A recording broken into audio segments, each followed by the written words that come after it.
Qu'est-ce que ça veut dire pour un État qui souhaite se faire respecter de prononcer 130 000 obligations de quitter le territoire français quand il n'y en a que 11% qui sont exécutés?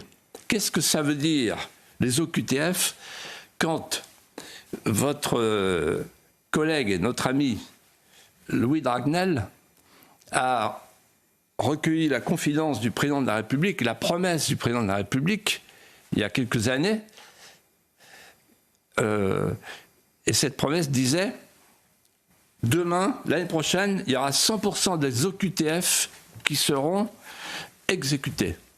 C'est ma promesse », a-t-il ajouté. C'est ma promesse. Donc il faut imaginer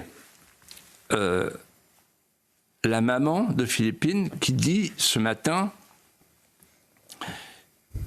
elle était là où elle devait être. Elle sortait de Dauphine, c'était pour le week-end, pour aller rejoindre son appartement. Lui n'avait pas à être là où il était. Alors d'autant moins qu'il avait déjà été condamné en 2019 pour un viol dans la forêt du Val d'Oise. Donc là, il y a une défaillance politique majeure. Les hommes politiques dorment chaque nuit. Et pendant ce temps-là, il y a 130 000 OQTF qui sont des individus dangereux par définition, qui se promènent sur le territoire national. Et donc, on est à la merci d'une nouvelle Philippine à chaque minute de notre vie. Je parle à tous les parents de France qui ont peur pour leurs filles qui sortent à 8 h du soir, partout en France. Les OQTF, 130 000. Ce sont des armes par destination. Et deuxièmement, j'allais dire plus grave encore, le Conseil constitutionnel a donc censuré la loi Marlex qui visait à allonger le délai de rétention. Pas beaucoup, mais un petit peu. Pas assez, mais on est tenu par les normes européennes, là comme ailleurs.